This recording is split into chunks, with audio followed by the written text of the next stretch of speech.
All right, let me catch you up with my Gorgar project.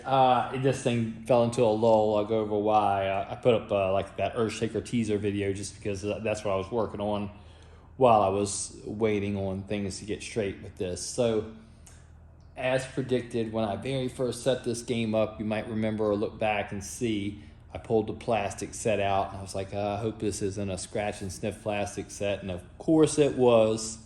And I'll go over that in a minute. So, what that did is it made it where I didn't have any plastics to put on it until I got some more. And so I had to sort that out. I did finish the apron. I cleared that again and put that on. These are the only score and instruction cards I have for it, unless I print some originals, but these look pretty good. My only criticism of them is the borders are yellow. It would be better if they were red or black, but other than that, pretty good. So everything's all done on this game. Everything works. I had a small technical issue. It was blowing 2.5 amp fuse for the coils, and I looked into it, and there was a service bulletin on it. Wasn't real clear on the service bulletin, so I looked for some guidance from a friend of mine. He's a lot smarter than me. He actually makes boards. I mean, when it comes to like the super technical electronic stuff, I can put a transistor in a board, I can do some different things, but when it starts getting like really technical about a chip and what a chip does and all these different things, I'm not your guy there. I'll usually defer to somebody that's smarter than me as far as that kind of thing goes, and I'm a board swapper. That's what I am. I will swap a board in a minute if I have a problem. So anyway, he walked me through some of those more technical aspects and helped me implement that service bulletin in a way to where it wasn't just like what they had written, because that was a little bit redundant, but in a way that was very proper, and that worked great. And he also advised me on how to upgrade the resistors, because obviously this thing is pretty notorious for burning things up underneath the playfield, and something he spotted. He's like, if you change these two resistors to these other values, you won't have that problem. So I did that.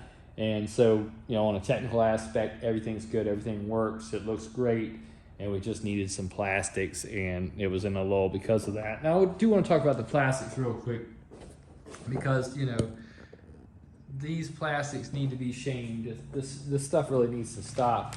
We're getting stuck with so many of these parts these days that are, the playfields are puckering and pooling and peeling. The plastics are peeling, the back glasses are bubbling. I mean, we're having problems, and we're paying good money for these parts. I mean, this is a $200 plastic set, and it's worthless. So what the problem with this plastic set is, now, I started unpeeling them, and I just threw them to the side, and this is why. So if you look at this plastic, this is a slingshot plastic. You see that? There's no ink right there. Well, why is there no ink? Well, it's because it's stuck to the paper.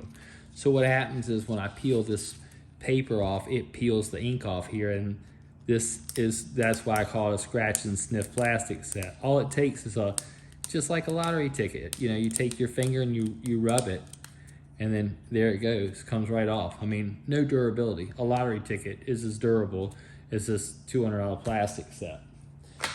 So I don't know if this one will do it or not, but I'll take the backing off of it right in front of you, and we'll see.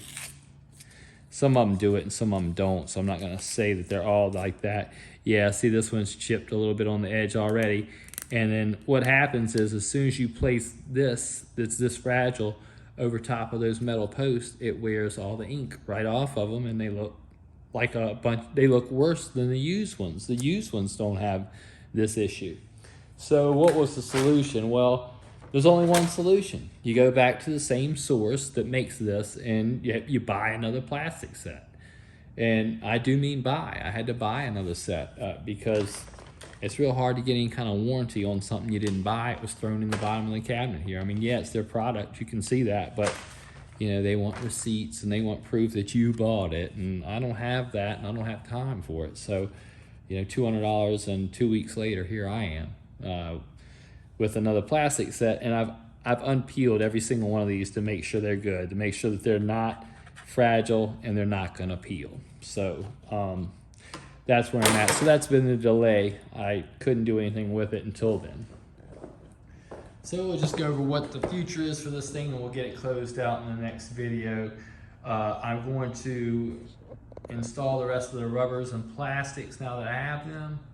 Build up a new back glass. I have a new back glass that I got from, I think I got this from Mayfair, maybe, somewhere like that. So, you know, pretty good, reliable source. I don't anticipate that I'm gonna have any of those peeling or bubbling issues. I'll build that up, and I think we'll be close to done with this, and we'll go over it. But that's just an update for now, just because I don't want to leave this thing hanging for so long. That's been the concern, and that's been the problem.